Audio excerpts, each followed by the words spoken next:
Morning. അപ്പോൾ ഇന്ന് നമ്മൾ ഹംപിയിൽ ഇന്ന് എത്രാമത്തെ ദിവസമാണ്? ഇന്ന് മൂന്നാമത്തെ ദിവസം ഹംപിയിൽ. മൂന്നാമത്തെ ദിവസം 27 എടുത്തിട്ട് 29. അപ്പോൾ ഇന്ന് ഹംപിയിൽ നമ്മുടെ 3rd ഡേ ആണ്. രാവിലെ എണീറ്റു, അമ്മൂസ് പല്ലൊക്കെ തേച്ചുകൊണ്ടിരിക്കുക. അത് കഴിഞ്ഞ് നമ്മൾ ഫുഡ് കഴിക്കാൻ പോവുകയാണ്. ഇത് നമുക്ക് പൂരിയാണ് ബ്രേക്ക്ഫാസ്റ്റ്. അപ്പോൾ ഫുഡ് കഴിച്ച് റെഡിയായിട്ട് ഇന്നത്തെ യാത്രയിലേക്ക് ഇറങ്ങാം. നമുക്ക് ഇന്ന് എങ്ങടാ പോണേന്നുള്ളതൊക്കെ ഇങ്ങനെ ഐറ്റ്നറി സെറ്റാക്കിക്കൊണ്ടിരിക്കണമുള്ളൂ. നമ്മളങ്ങനെ നേരത്തെ ഐറ്റ്നറി പ്രിപ്പയർ ചെയ്തൊന്നും വന്നിട്ടില്ല. ഒരു ചെറിയ ഐഡിയ, എവിടെയൊക്കെ പോകണം, എന്തൊക്കെ ചെയ്യണം എന്നൊരു മിനിമൽ ഐഡിയ മാത്രമേ ഉള്ളൂ. ബാക്കി നമ്മളിങ്ങനെ ആസ് ആൻഡ് വെൻ തീരുമാനിക്കുകയാണ് ചെയ്യുന്നത്. അപ്പോൾ റെഡിയായിട്ട് നമ്മൾ കഴിക്കാൻ പോവാം.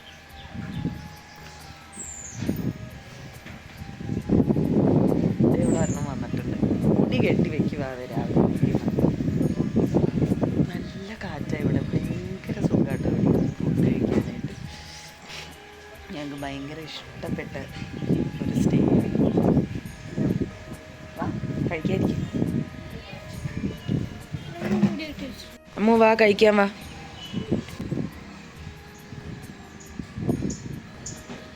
വായിൽ വെച്ച് ചവച്ചോ കാണിക്കണേനു. ശരി എന്നാ, കഴിച്ചോ ഓക്കെ കഴിച്ചോ എന്നാ. ഇങ്ങനെ ഒരു തലയില്ലാ രൂപത്തിന് നിങ്ങൾ കണ്ടിട്ടുണ്ടോ? ഞങ്ങൾ ഫുഡൊക്കെ കഴിച്ച് കഴിഞ്ഞ് ഡ്രസ്സൊക്കെ ചെയ്ത് ഞാൻ റെഡി ആയിക്കൊണ്ടിരിക്കുകയാണ് കേട്ടോ. അപ്പോൾ ആ ഗ്യാപ്പിൽ അവളാണ് ആദ്യം റെഡിയായത്. അവിടെ വന്നിരുന്ന് ആടിക്കൊണ്ടിരിക്കുകയാണ്. നമ്മുടെ 3rd day of Hampi explore ചെയ്യാൻ വേണ്ടി ഇറങ്ങുകയാണ്. ഇന്ന് നിങ്ങൾ കാണാൻ പോകുന്നത് ഇവിടെ നമ്മൾ എന്തൊക്കെ കണ്ടു എന്നുള്ളതാണ്. So welcome to yet another beautiful episode of Ammu and me. നമ്മൾ വീട്ടിൽ നിന്ന് ഇറങ്ങി നേരെ വന്നത് ശശിവേകലു ഗണേശ ടെമ്പിളിലാണ് കേട്ടോ. ഇത് നമ്മൾ ആദ്യത്തെ ദിവസം കണ്ടില്ലേ കടലേകലു, അതിൻ്റെ കുറച്ചടുത്തായിട്ട് തന്നെയാണ് ഇതുള്ളത്. ഹേമകൂട ഹിൽസിൻ്റെ ഏറ്റവും താഴെയായിട്ടാണ് ഈ ശശിവേകലു ഗണേശയുടെ ടെമ്പിൾ ഉള്ളത്. ഇതുപോലെയാണ് ആ ടെമ്പിൾ എന്ന് പറയാൻ. ഇത് ഭയങ്കര ഓപ്പൺ ഒരു ഇതാണ് കേട്ടോ. ഒരു മണ്ഡപമുണ്ട്, അതിൻ്റെ അകത്ത് ഗണപതിയുടെ സ്റ്റാച്യു ഉണ്ട്. ഇതും കടലേകലു ഗണേശ പറഞ്ഞ പോലെ തന്നെ ഒരു വലിയ പാറയിൽ നിന്ന് കൊത്തിയെടുത്തതാണ് ഈ ഒരു ഗണപതിയുടെ സ്റ്റാച്യു എന്ന് പറയുന്നത്. അവിടുത്തെ കടലേകലു ഗണേശയ്ക്ക് കടലയുടെ ഷേപ്പ്, വയറിന് കടലയുടെ ഷേപ്പ് ആയതുകൊണ്ടാണെങ്കിൽ ഇവിടെ മസ്റ്റേർഡിൻ്റെ ഷേപ്പ് ആയതുകൊണ്ടാണ് കേട്ടോ ശശിവേകലു ഗണേശ എന്ന് പറയണേ. ഐഡലിൻ്റെ പ്രത്യേകത എന്താണെന്ന് വെച്ച് കഴിഞ്ഞാൽ, നമ്മൾ ഫ്രണ്ടിൽ നിന്ന് നോക്കുമ്പോൾ ഗണപതിനെ പോലെ തോന്നും. തിരിച്ച് നമ്മൾ ബാക്കിൽ വന്ന് നോക്കുമ്പോൾ ശ്രദ്ധിച്ച് നോക്കിയാൽ മനസ്സിലാവും പാർവതിയുടെ മടിയിലിരിക്കുന്ന ഗണേശനെ പോലെയാണ് നമുക്ക് തോന്നുക. കണ്ടോ, പാർവതിയുടെ ലാപ്പിലാണ് ആ ഗണേശൻ ഇരിക്കുന്നത്. അതാണ് ഇതിൻ്റെ ഏറ്റവും വലിയ പ്രത്യേകത. അത് മാത്രമല്ല കേട്ടോ, പുരാണങ്ങളിൽ ഒരു കഥയായിട്ടും കൂടെ ഈ സ്റ്റാച്യുവിന് കണക്ഷൻ ഉണ്ട്. ഗണപതിക്ക് ഫുഡ് എന്ന് പറഞ്ഞു കഴിഞ്ഞാൽ ഭയങ്കര ഇഷ്ടമാണല്ലോ. ഒരിക്കൽ ഫുഡ് കഴിച്ച് അങ്ങനെ വയറ് പൊട്ടണ അവസ്ഥയായിപ്പോയി. അവസാനം വയറ് പൊട്ടി പോവാണ്ടിരിക്കാൻ വേണ്ടി അവിടെ ഉണ്ടായിരുന്ന ഒരു പാമ്പിനെയും കൂടെ ഗണപതി വയറിലെടുത്ത് ചുറ്റി എന്നാണ് പറയുന്നത്. അതുകൊണ്ട് ഈ സ്റ്റാച്യു സൂക്ഷിച്ച് നോക്കിയാൽ നമുക്ക് മനസ്സിലാവും ഗണപതിയുടെ വയറിൽ ഒരു പാമ്പിനെ ചുറ്റി വെച്ചിട്ടുണ്ട്. അങ്ങനെ അതും കണ്ട് നമ്മൾ അവിടെ നിന്ന് നേരെ ഹേമകൂട മലനിരകളുടെ മുകളിലേക്ക് ഒന്നും കൂടെ പോവുകയാണ് കേട്ടോ. സംഭവം നമ്മൾ തലേദിവസം സൺസെറ്റ് കാണാൻ പോയെങ്കിലും അവിടെ വേറെ കുറച്ച് കാര്യങ്ങളുണ്ടായിരുന്നു കാണാനായിട്ട്. ഒരു ഹനുമാൻ്റെ പ്രതിഷ്ഠയുള്ള ഒരു ഇതുണ്ടായിരുന്നു, അതൊന്നും നമ്മൾ കണ്ടില്ല. പോരത്തേന് ഞാൻ ഓൾറെഡി എൻ്റെ കഴിഞ്ഞ വീഡിയോയിൽ പറഞ്ഞല്ലോ, ആകെ മൂഡ് ഓഫ് ആയിട്ടാണ് അവിടെ നിന്ന് നമ്മൾ താഴത്തേക്ക് ഇറങ്ങിയത്. അതുകൊണ്ട് തന്നെ പ്രത്യേകിച്ച് ഒന്നും നോക്കിയില്ല, ഇനി എന്തെങ്കിലും ബാക്കിയുണ്ടോ കാണാനൊന്നും നോക്കിയില്ലായിരുന്നു. അതുകൊണ്ട് ഇന്നിപ്പോൾ എന്തായാലും ഇവിടെ വന്നല്ലോ, ഇവിടെ നിന്ന് അധികം ഇല്ല ഹേമകൂട ഹില്ലിലേക്ക്. എന്നാൽ ശരി, അതൊന്ന് കയറി കാണാനുള്ളതും കൂടെ കാണാമെന്ന് വിചാരിച്ചിട്ട് നമ്മളങ്ങനെ ഫൈനലി കയറിയതാണ് കേട്ടോ. ഇതാണ് ശ്രീ പ്രസന്ന ആഞ്ജനേയ ഗുഡി അഥവാ ഹേമകൂട ഹില്ലിൻ്റെ മുകളിലുള്ള ഹനുമാൻ്റെ ടെമ്പിൾ. അപ്പോൾ ഇവിടെ ഹനുമാൻ ഇങ്ങനെ കൈ പൊക്കി നിൽക്കുന്ന പോലെയാണ് കേട്ടോ രൂപം. അതായത് ഹനുമാൻ വരുന്ന ഡിവോട്ടീസിനെ അനുഗ്രഹിക്കുന്നു എന്നുള്ള ഒരു കോൺസെപ്റ്റിലാണ്. ഹനുമാൻ്റെ അമ്പലം ഉള്ളതുകൊണ്ട് തന്നെ തൊട്ടടുത്ത് രാമനും സീതയും ലക്ഷ്മണനും ഹനുമാനും ഒക്കെ കൂടിയിട്ടുള്ള ഒരു പാറയിൽ ഇങ്ങനെ കാർവ് ചെയ്ത് വെച്ചിട്ടുണ്ട് കേട്ടോ. പണ്ട് കാലത്ത് ഈ ഹനുമാൻ്റെയും വീരഭദ്രൻ്റെയും ഒക്കെ സ്റ്റാച്യൂകൾ റോഡ് സൈഡിലും അതുപോലെ മലയുടെ പൊക്കത്തും ഒക്കെ കാർവ് ചെയ്ത് വെക്കുന്നതിൻ്റെ പുറകിൽ അവർ വിശ്വസിച്ചിരുന്നത് ഇവരൊക്കെ പ്രൊട്ടക്റ്റീവ് ഡീറ്റീസാണ്. അപ്പോൾ അവർ നമ്മളെല്ലാവരെയും പ്രൊട്ടക്റ്റ് ചെയ്യും എന്നുള്ള ഒരു കോൺസെപ്റ്റിലാണ് ഈ മലയുടെ മുകളിലൊക്കെ നമുക്കിങ്ങനെ ഹനുമാൻ്റെ ടെമ്പിൾ കാണാൻ പറ്റുന്നത്.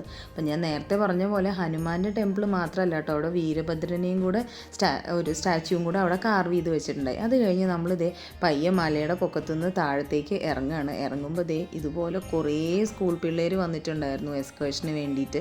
നമ്മളിങ്ങനെ വേഗം പോകുന്നത് എന്താണെന്നറിയാമോ? അവരുടെ മുമ്പിലേക്ക് കയറാൻ വേണ്ടിയിട്ടാണ് കേട്ടോ. അല്ലെങ്കിൽ അവരിങ്ങനെ പയ്യെ പോവുള്ളൂ, നമുക്ക് പ്രോപ്പറായിട്ട് ഷൂട്ട് ചെയ്യാനും പറ്റില്ല. അപ്പോൾ അതുകൊണ്ടാണ് ഞങ്ങൾ വിചാരിച്ചു വേഗം ചാടിയോടി ഇറങ്ങിയേക്കാമെന്ന്. അങ്ങനെ അവിടെ നിന്ന് ഇറങ്ങി നമ്മളിനി നേരെ പോകാനായിട്ട് പ്ലാൻ ചെയ്തേക്കുന്നത് ക്വീൻസ് ബാത്ത് ആണ് കേട്ടോ.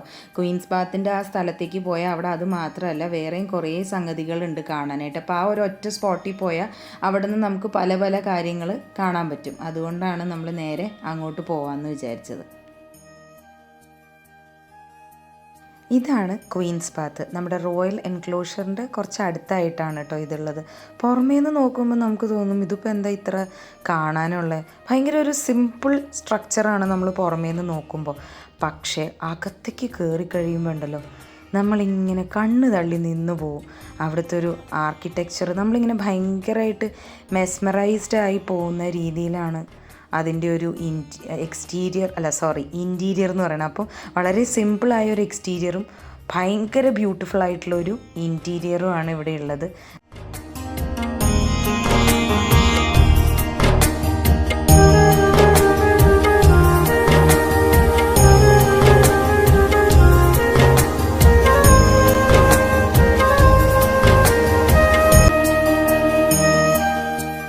പക്ഷെ ഇങ്ങനെ കാണുമ്പോൾ എനിക്ക് തോന്നുന്നു എപ്പോഴും നമ്മൾ ഇമാജിൻ ചെയ്യേണ്ടത് ആ കാലഘട്ടത്തിൽ ഇതെങ്ങനെ ഉണ്ടായിട്ടുണ്ടാവും എന്നാണ് അല്ലേ.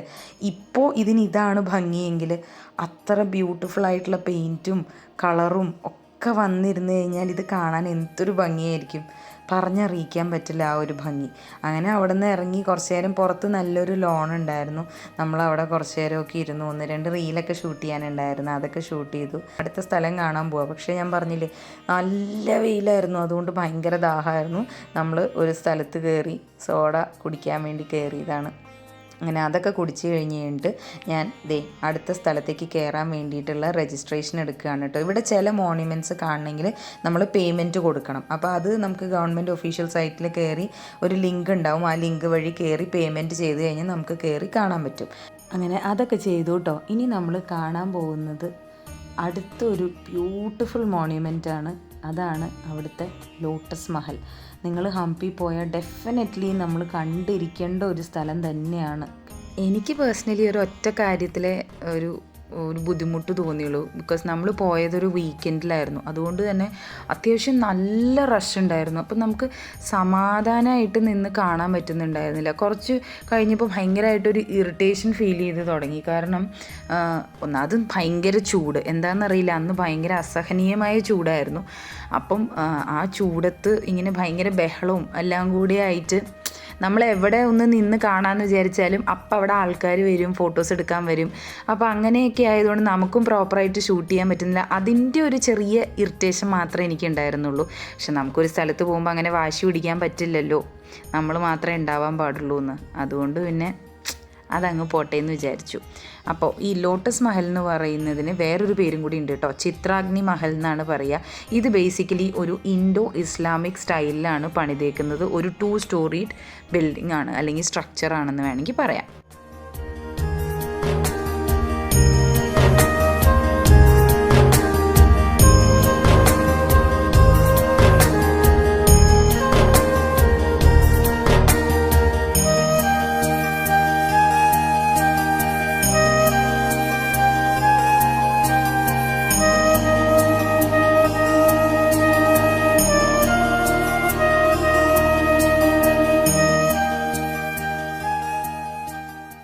അങ്ങനെ കുറച്ച് നേരം തണലത്തൊക്കെ ഇരുന്ന് നമ്മൾ റെസ്റ്റ് ചെയ്തു. അത് കഴിഞ്ഞ് ഇനി അടുത്ത സ്ഥലം കാണാൻ വേണ്ടി പോവുകയാണ്.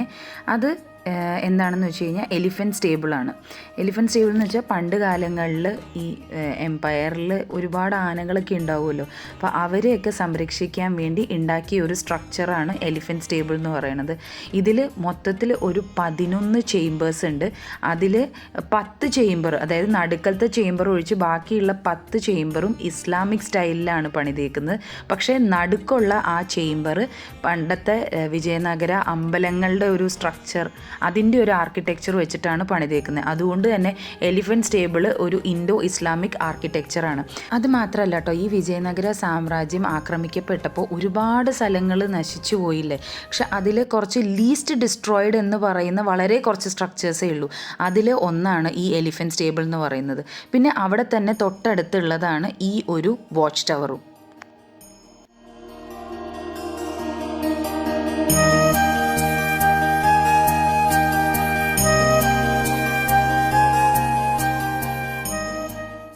അങ്ങനെ ഒന്നും കൂടെ നമ്മുടെ ലോട്ടസ് മഹൽ ദൂരേന്ന് കണ്ട് നമ്മുടെ അടുത്ത സ്ഥലത്തേക്കുള്ള യാത്ര തുടങ്ങി. ആൻഡ് നമ്മൾ വന്നെത്തിയേക്കുന്നത് പ്രസന്ന വിരൂപാക്ഷ ടെമ്പിളിലേക്കാണ് കേട്ടോ.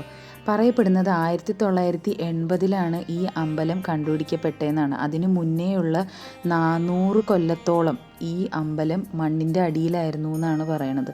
അതുമാത്രമല്ല, ഇവിടെ ഒരു പ്രത്യേകത കൂടിയുണ്ട്. ഇവിടുത്തെ ലിംഗം അഥവാ പ്രതിഷ്ഠ 365 ദിവസവും വെള്ളത്തിൽ മുങ്ങിക്കിടക്കുകയാണെന്നാണ് പറയണത്. ഇപ്പം നമ്മൾ അമ്പലത്തിൻ്റെ ഉള്ളിലേക്ക് കയറുമ്പോൾ ഫസ്റ്റ് പില്ലർ കഴിഞ്ഞ് നമ്മൾ ഉള്ളിലേക്ക് കയറുമ്പോൾ കാണുന്നതാണ് ഈ നന്ദിയുടെ വിഗ്രഹം. നമുക്ക് എന്തെങ്കിലുമൊക്കെ ഒരു ആഗ്രഹം ഉണ്ടെങ്കിൽ അത് ഈ നന്ദിയുടെ വിഗ്രഹത്തിൽ നമ്മൾ പറഞ്ഞു കഴിഞ്ഞാൽ അത് സാധിക്കും എന്നാണ് ഇവിടുത്തെ ആൾക്കാരുടെ വിശ്വാസം. ഈ പ്രസന്ന വിരൂപാക്ഷ ടെമ്പിളിന് അണ്ടർഗ്രൗണ്ട് ശിവ ടെമ്പിൾ എന്നൊരു പേരും കൂടിയുണ്ട്. ഇപ്പം നിങ്ങളിൽ കുറച്ച് പേര് ഇത് കേട്ടിട്ടുണ്ടാവില്ലേ, കാരണം നമ്മുടെ ആനന്ദം സിനിമയിൽ ഈ അമ്പലത്തിനെ പറ്റി അവർ പറയുന്നുണ്ട്. ഗ്രൗണ്ട് ലെവലിൽ നിന്ന് കുറച്ച് താഴെയായിട്ടാണ് ഈ അമ്പലം ഉള്ളത്. അതുകൊണ്ടാണ് കേട്ടോ ഇതിനെ അണ്ടർഗ്രൗണ്ട് ശിവ ടെമ്പിൾ എന്ന് വിളിക്കുന്നത്.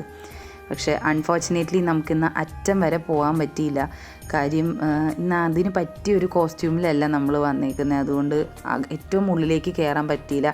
പക്ഷേ എനിക്ക് ഭയങ്കര ആഗ്രഹമുണ്ട് അകത്ത് പോയി ആ വിഗ്രഹം കാണണം എന്ന്. അതുകൊണ്ട് തന്നെ ഉറപ്പായിട്ടും നമ്മൾ ഇങ്ങോട്ട് വരുന്നതാണ്. അത് ഇനിയുള്ള ഏതെങ്കിലും ഒരു ദിവസം അതിന് പറ്റിയ ഒരു കോസ്റ്റ്യൂം ഇട്ട് വരണമെന്ന് പ്ലാനാക്കി അങ്ങനെ നമ്മൾ ഇവിടുന്ന് പയ്യെ ഇറങ്ങുകയാണ്.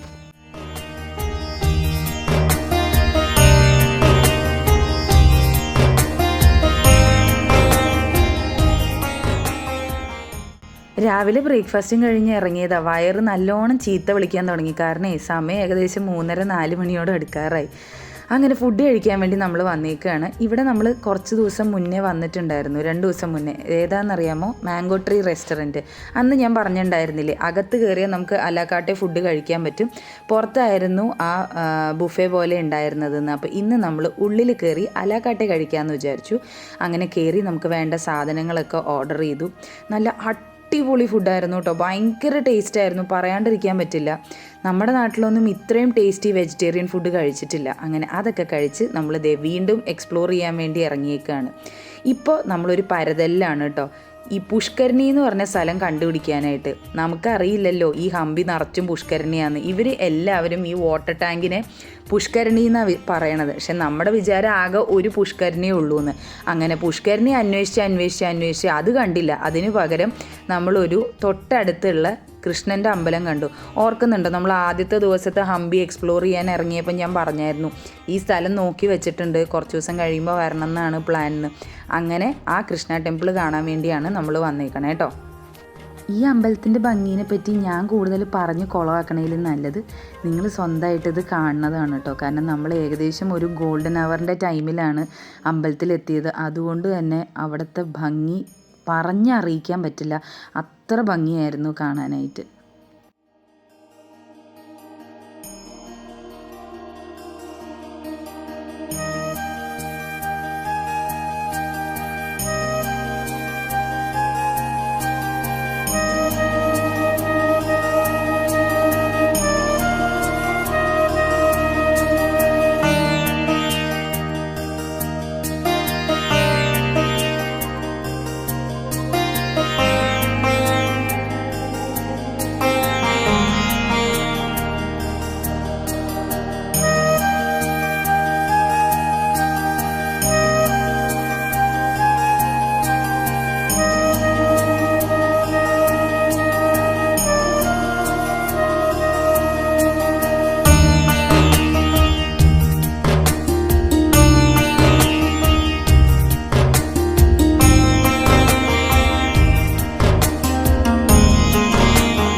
അങ്ങനെ കുറച്ച് നേരം ആ അമ്പലവും അമ്പലത്തിൻ്റെ ചുറ്റുപാടും ആ ഭംഗിയും എല്ലാം ആസ്വദിച്ച് നമ്മൾ അവിടെ നിന്ന് വീണ്ടും അടുത്ത സ്ഥലത്തേക്ക് പോവുകയാണ് കേട്ടോ. ഏകദേശം 6 മണിയോട് അടുപ്പിച്ചാണ് ഹംപിയിലെ എല്ലാ മോണ്യുമെൻറ്റ്സും ക്ലോസ് ചെയ്യുന്നത്. അപ്പം നമുക്ക് ഒരു ഹാഫ് ആൻ അവറും കൂടെ ബാക്കിയുണ്ടായിരുന്നു. ആ സമയം കൊണ്ട് കണ്ടു തീർക്കാൻ പറ്റുന്നതെല്ലാം കാണാമല്ലോ എന്ന് വിചാരിച്ചിട്ട് നമ്മൾ പിന്നെ നേരെ കാണാൻ പോയത് റോയൽ എൻക്ലോഷറാണ്. ഇതാണ് ആ റോയൽ എൻക്ലോഷറിലേക്ക് കയറുന്ന വഴി. ഇതും നിങ്ങൾ ചിലപ്പോൾ ആനന്ദം സിനിമയിൽ ഇത് കണ്ടിട്ടുണ്ടാവും. കാരണം അതിൻ്റെ അകത്ത് ബാൻ ബജായിയെന്നോ അങ്ങനെ എന്തോ പറഞ്ഞിട്ട് മോളിൽ നിന്ന് 2 പേര് ഡ്രംസ് കൊട്ടണതൊക്കെ നമ്മൾ കണ്ടിട്ടില്ലേ. അത് ഈ റോയൽ എൻക്ലോഷറിൻ്റെ ഏറ്റവും പൊക്കത്ത് നിന്നുകൊണ്ടാണ് അത് ചെയ്യണത് കേട്ടോ. അതുമാത്രമല്ല ഇവിടെ ഒരുപാട് പേര് സൺസെറ്റ് കാണാൻ വേണ്ടി വന്നിരിക്കുന്നുണ്ടായിരുന്നു. അങ്ങനെ നമ്മൾ അതൊക്കെ കണ്ട് അവിടെ നിന്ന് പിന്നെ വീണ്ടും നടന്ന് ഫൈനലി തപ്പി വന്ന പുഷ്കരണി നമ്മൾ കണ്ടുപിടിച്ചു. ഇതാണ് ആ പുഷ്കരണി. ഇതും നിങ്ങൾ സിനിമകളിൽ കണ്ടിട്ടുണ്ടാവും. നമ്മുടെ ദിലീപിൻ്റെ ഒരു സിനിമയുണ്ട്, ദിലീപിൻ്റെ നവ്യ നായരുടെ പൈക്കറുമ്പിയെ മേയ്ക്കും എന്ന് പറഞ്ഞ പാട്ട് പാടിയത്. അതിലുള്ളതാണ് ആ പുഷ്കരണി.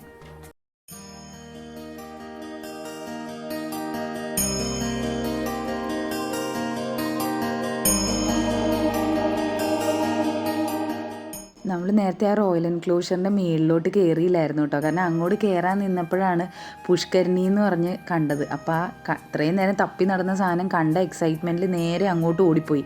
ഇവിടെ കയറിയൊന്നുമില്ല. അപ്പം നമ്മൾ വിചാരിച്ചു എന്നാൽ ശരി പുഷ്കരണി കണ്ടു കഴിഞ്ഞ് തിരിച്ചു വരുമ്പം ഇവിടെ കയറാമെന്ന് ഓർത്തു. അങ്ങനെ ഇതിൻ്റെ പൊക്കത്തേക്ക് നമ്മൾ കയറി.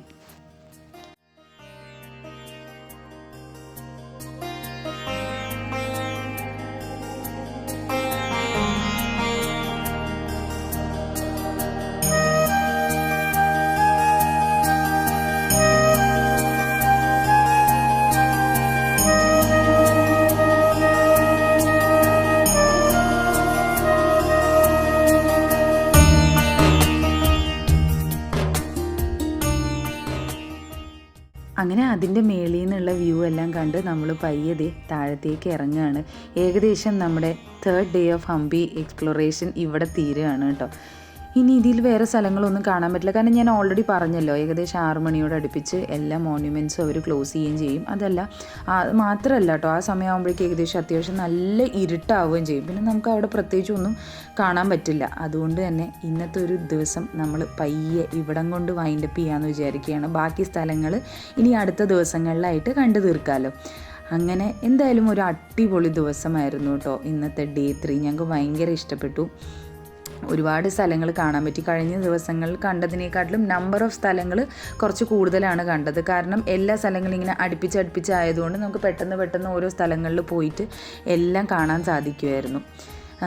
പിന്നെ എനിക്ക് ഈ 3 ദിവസം ഞാനിവിടെ ഹംപിയിൽ നിന്ന് കണ്ടത് വെച്ചിട്ട് എൻ്റെ ഒരു എക്സ്പീരിയൻസ് ഞാൻ പറയട്ടെ. ഹംപി നമ്മൾ ജസ്റ്റ് കാണുന്ന ആ ഒരു വിഷ്വൽ ഇത് മാത്രമല്ല. എനിക്ക് തോന്നിയത് Hampi is half of what you see and half of what you imagine. അല്ലേ? ഒന്ന് ആലോചിച്ച് നോക്കിയേ. എന്ത് സ്ഥലം കാണുമ്പോഴും ഞാൻ അങ്ങനെയാണ് കേട്ടോ വിഷ്വലൈസ് ചെയ്യാൻ ശ്രമിച്ചത്. ഇത് ആ സമയങ്ങളിൽ എന്തായിരുന്നിരിക്കാം എന്നതായിരുന്നു എൻ്റെ തോട്ട്. ഇന്ന് ഇവിടുന്ന് ഇറങ്ങുമ്പോൾ ഞാനും അമ്മവും ഞങ്ങളുടെ ഡിസ്കഷൻ എന്തായിരുന്നു എന്നറിയോ? ആ ഒരു കാലഘട്ടത്തിൽ പോയി ഒരു ടൈം മെഷീൻ ഉണ്ടായിരുന്നെങ്കിൽ ആ കാലഘട്ടത്തിൽ പോയി നമുക്ക് അവിടെയൊക്കെ ഒന്ന് ജീവിച്ച് ഈ സ്ഥലങ്ങളൊക്കെ ആ സമയത്തൊന്ന് കാണാൻ പറ്റിയിരുന്നെങ്കിൽ എന്നതായിരുന്നു ഞങ്ങളുടെ 2 പേരുടെയും ടോപ്പിക് ഓഫ് ഡിസ്കഷൻ ഇവിടുന്ന് ഇറങ്ങാൻ സമയത്ത്. എന്തായാലും അതൊരു yet another beautiful day in Hampi ആയിരുന്നു. ഞങ്ങൾ ഒത്തിരി ഓർത്ത് വെക്കുന്ന കുറേ നല്ല നിമിഷങ്ങൾ ഞങ്ങൾക്ക് തന്ന ഒരു ബ്യൂട്ടിഫുൾ ഡേ. സോ ഇതോടെ നമ്മുടെ ഇന്നത്തെ വീഡിയോ ഞാൻ പയ്യെ വൈൻഡപ്പ് ചെയ്യുകയാണ്.